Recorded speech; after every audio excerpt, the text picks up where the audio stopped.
커피 마시면 안 돼요. 커피요? 네. 비싼 커피. 그렇죠. 예. 우리나라가 그런 커피숍에서 전 세계에서 제일 많아요. 나는 200만 원 월급쟁이다. 근데 열심히 일한다. 근데 내가 하루에 커피 마시는 게 나한테는 엄청난 즐거움인데 그 즐거움을 왜 뺏으라고 그러냐. 그러니까 아깝게 번 돈을 나한테 왜 커피를 선물할까? 미래를 선물해야죠. 누구나 부자가 될 수 있어요. 전 세계에서 골드만삭스에서 우리나라가 통일이 된다 그러면 경제 메뚜기 된다고 이제 아세요? 세계 2위까지. 2위가 된다고 얘기했죠. 그게 우리나라 국민들이 갖고 있는 엄청난 좋은 게 많은 거예요. 단 한 가지 방향이 잘못됐네요. 방향이 잘못됐죠. 네. 정확하죠. 한국은 심각하다. 지금 한국이 OECD 국가 중에서 노후 준비가 가장 안 된 나라로 그래요? 1등이에요. OECD 국가 중에서요? 예, 가장 안 된. 예. 그리고 자살률 세계 1위죠. 한국은 노인층의 자살률이 세계 1위예요. 근데 그 자살을 왜 할까요? 연결되는 거예요. 그렇죠. 돈이 없기 때문에. 근데 대부분의 사람들 제 주위에 보면 일은 굉장히 열심히 일했어요. 진짜 뼈 빠지게 일했는데 지금은 돈이 별로 없죠. 왜 한국 사람들이 노후 준비 안 될까? 절대적인 돈이 아니에요. 예. 부자는 내가 100억 있다가 부자가 아니고 네. 부자라는 건 그거예요. 돈으로부터 독립한 거예요. 은퇴하고 나서 앞으로 100살까지 살 때 돈으로부터 자유로운가? 자유로운 부자예요. 그 4% 룰이라는 게 있어요. 4% 룰. 네.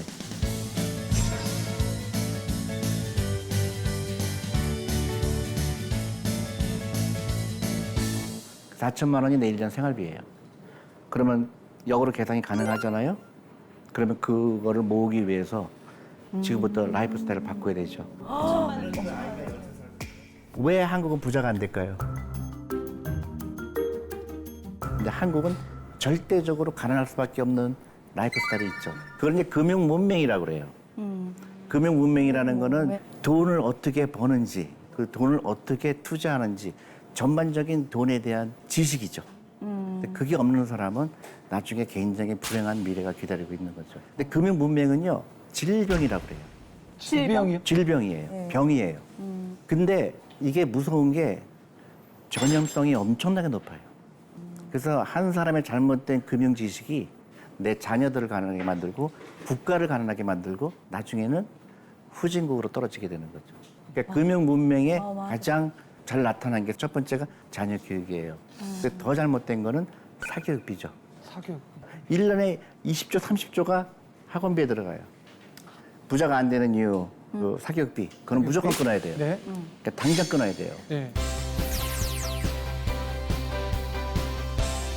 분명하게 알 거는 우리의 부자 만들게 되면요. 부자 만들려면 어떻게 돼요? 공부 못하게 해야 돼요. 왜? 공부 잘하면 부자가 안 돼요. 그게 무슨 옆집 애가 공부 너무 잘하면 치근하게 여겨라. 그러면 공부 잘하는 애는 부자가 될 수 없어요.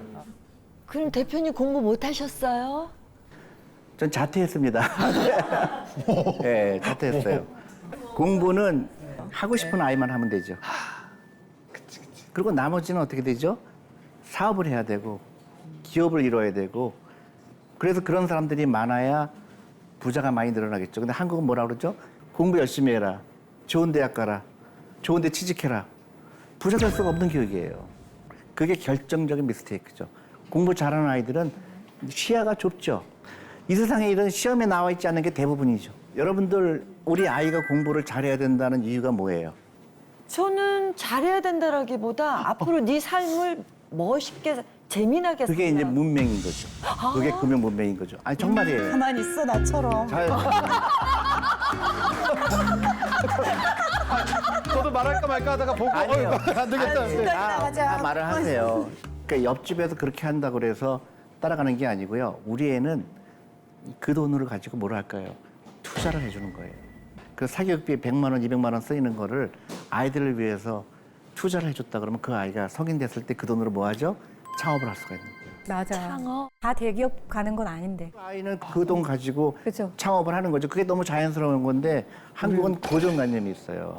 그러니까 우리 아이는요 훨씬 더 큰 인물이 될 수가 있어요. 네. 그래서 우리는 어디를 모델로 삼아야 될까요? 유태인 모델을 삼아야 돼요. 아, 우리 유태인까지 가야 돼요. 유태인은 왜 저렇게 인구가 1%도 되지 않는 인구가 전 세계를 지배할까?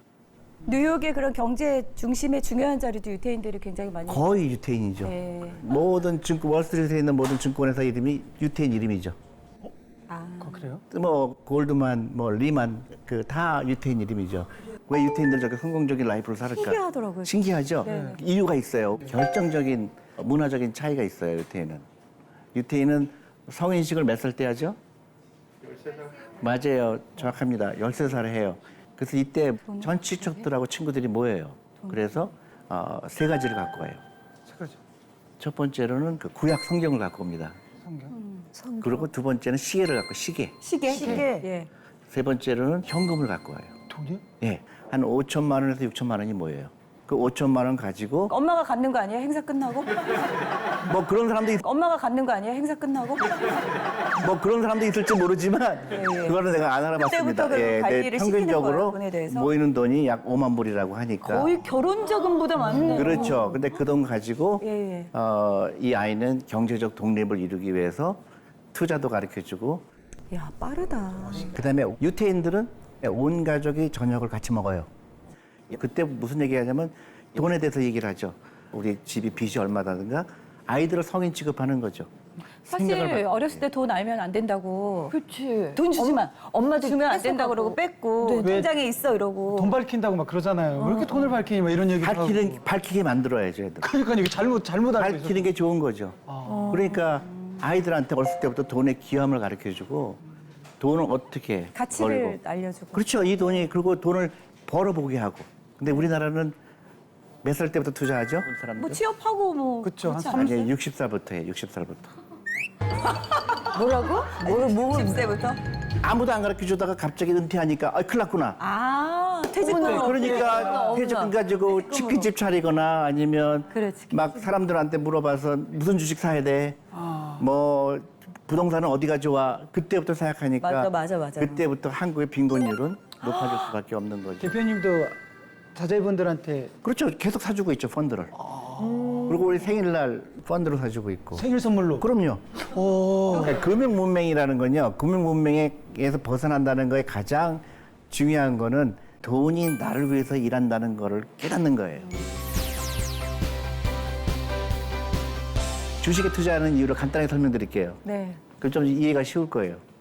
여러분들 해외 갔을 때 삼성 나오고 LG 막 나오면 기분이 좋아요, 나빠요? 사랑스러워요. 자랑스럽죠. 네. 근데 왜 그 회사의 지분을 취득하려고 생각을 안 하죠? 주식은 내가 그 기업과 동업하는 거예요. 내가 삼성전자를 91년에 사서 한 번도 안 팔았죠. 뭐 그래서 100배도 벌고 200배도 버는 거예요. 주식은 그런 거예요. 기업을 성장하게 되면 나도 성장한다는 거죠. 선생님, 네. 조금 외람된 질문일 수 있는데 우리 이 대표님께서는 그 자산이 어느 정도인지 저희가 가늠할 수 없습니다만 주식에 투자한 그 비율이 어느 정도 되세요? 저는 거의 가장 많죠. 어머나. 근데 사실 주식을 하는 사람 되게 많아요. 근데 돈 번 사람이 없더라고요. 사실은 저는 주식을 해요. 하는데 정말 주식으로 많이 실패를 봤어요. 그건 이제 주식에 투자한 게 아니라 아마 카지노에 간 거였을 거예요. 저는 주식을 투자하면 10년 동안 안 팔아요. 네. 그게 아니. 그러니까 주식을 팔 때는 언제 파느냐? 주식은 안 파는 기술이에요. 그게 우량주나 이런 거일 때 안 팔아도 이게 뭐 아니 폭이 그러니까 좀 자기가 생각할 크지 때 않- 연구를 해서 이 회사가 잘 될 거라고 생각하면 예. 안 파는 거예요.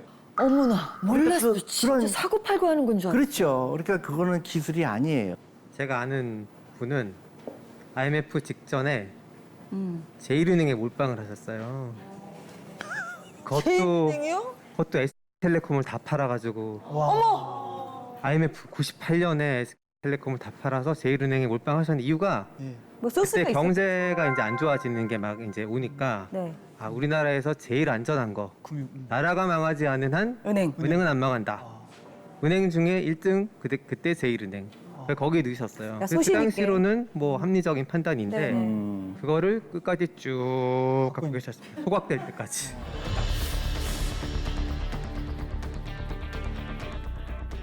아니 제가 그 대표님이 아까 말씀하신 이제 것처럼 한 이렇게 네. 오랫동안 지속하고 가지고 있으면 오케이. 좋은 결과물을 이제 대표님께서는 맞아요, 얻으셨지만 맞아요. 네. 그 이제 여기 계신 선생님 그러니까 네. 예, 그런 경우는 이제 두 가지 미스테이크를 했죠.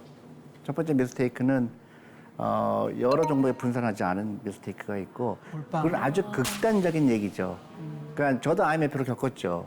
근데 저는 아예 S텔레콤을 더 샀죠, 오히려. 근데 그분은 그런 판단을 내린 거는 판단의 문제지 주식 투자 자체가 나쁜 건 아니거든요. 그러니까 많은 사람들이 난 주식 투자에 실패한 거를 무용담처럼 얘기를 해요. 그래서 그것 때문에 야 봐, 나도 망했잖아. 그러니까 난 주식 투자 안 해. 이거는 마치 무슨 얘기냐면 어떤 사람이 교통사고 당해서 죽은 걸 보고 절대 참으면 안 돼. 이거랑 똑같은 얘기죠. 근데 결정적으로 주식 투자에 실패하는 이유는 어떤 사람이 주식을 사잖아요. 네. 사자마자 팔 생각을 해요. 맞아. 왜 웃어요? 사자마자 아, 뭐가 이렇게 찔려 막. 야, 내가 10,000원에 샀으면 막 이제 12,000 되는 거 기다리는 거예요. 그래서 12,000 되면 막 팔아요. 그리고 자기는 천재인지 알아요. 역시 나는 천재야. 근데 그 2만 원 가요. 그럼 내가 왜 팔았지? 또 반대로 10,000원을 샀어요. 8,000원이 되면 증권회사에서 전화 와요. 손절매하라고. 너무 이해가 안 가죠? 나는 그 회사 기업의 가치를 보고 투자했는데 10,000원이었는데 8,000원 되면 좋아요, 나빠요? 나쁘죠. 좋죠. 10,000원인데 20% 박앤사이래. 아, 또 사라고요? 아니 나 이 회사가 좋다고 샀는데 네. 10,000원 주고 어저께 10,000원이었는데 오늘 8,000원 되면 더 살 수 있잖아요. 네네네. 근데 한국에선 팔으라고 그래요. 그걸 손절매라고 해요. 그러니까 그 손절의 타이밍을 그러면 어떻게 그래서 그걸 마켓 타이밍이라고 합니다. 재고를 하지 말아야 될 거예요. 주식 투자에서는 타이밍은 절대로 맞추는 게 맞출 수가 없기 때문에. 맞출 수 없는 거에 맞출 필요가 없죠. 내가 맞출 수 있는 건 뭐예요? 아, 이 기업이 잘 될 거라는 거는 어느 정도 예상이 가능하죠. 내가 어떤 주식을 샀을 때 보니까 게임도 전부 다 이 게임을 너무 우리 아들도 좋아하고 뭐 온 국민이 좋아하는 게임이에요. 이 게임 만드는 회사는 안 망했구나. 그 정도는 알 수 있죠? 네네. 그거를 연구하는 거죠, 여러분들은. 그래서 이게 오래 지나면 그 기업은 돈을 많이 벌 거고 그런 그 주식 가격이 거기에 수렴을 할 거다. 그런 거죠. 그럼 언젠간 이거를 속된 말로 팔아야 현금화를 시킬 수 있고 또 다른 이제 투자처가 생길 텐데 그럼 시기를 언제 그러니까 계속 들고만 있어서 기분 좋은 건 아니죠. 그렇죠. 네, 팔 때는 몇 가지 예외 조항이 있죠. 내가 틀렸구나. 잘못 생각했구나. 그럴 때 팔죠. 그다음에 두 번째로는 세상이 바뀐 겁니다. 옛날엔 좋았지만 더 이상 이 산업이 좋아지지 않게 새로운 기업이 나오고 근데 단 한 가지 절대로 기억해야 되는 거는 주식은 안 파는 거다. 주식을 안 파. 예외 조항이다. 팔 때는 이유가 있어야 된다. 1980년에 미국은 401k라는 걸 만들었어요. 금융 문명이 많다, 미국도. 그래서 강제로 해야 되겠다. 강제. 네. 그래서 월급의 10%를 무조건 대신 투자해 주는 거예요. 주식에. 그리고 회사들도 도와줘요. 만약에 1년에 1,000만 원을 한다. 그러면 회사에서 500만 원을 더 도와줘요. 근데 못 건드립니다. 60세까지. 지금도요? 지금도 그렇죠. 그래서 미국에서는 그 401k 때문에 어떤 일이 일어났냐면요. 모든 월급쟁이들의 돈이 주시장에 들어오잖아요. 그러니까 월스트리트에 돈이 엄청나죠. 그러니까 어떻게 해요? 돈 벌고 싶은 사람들이 모이죠. 창업을 하게 되는 거예요.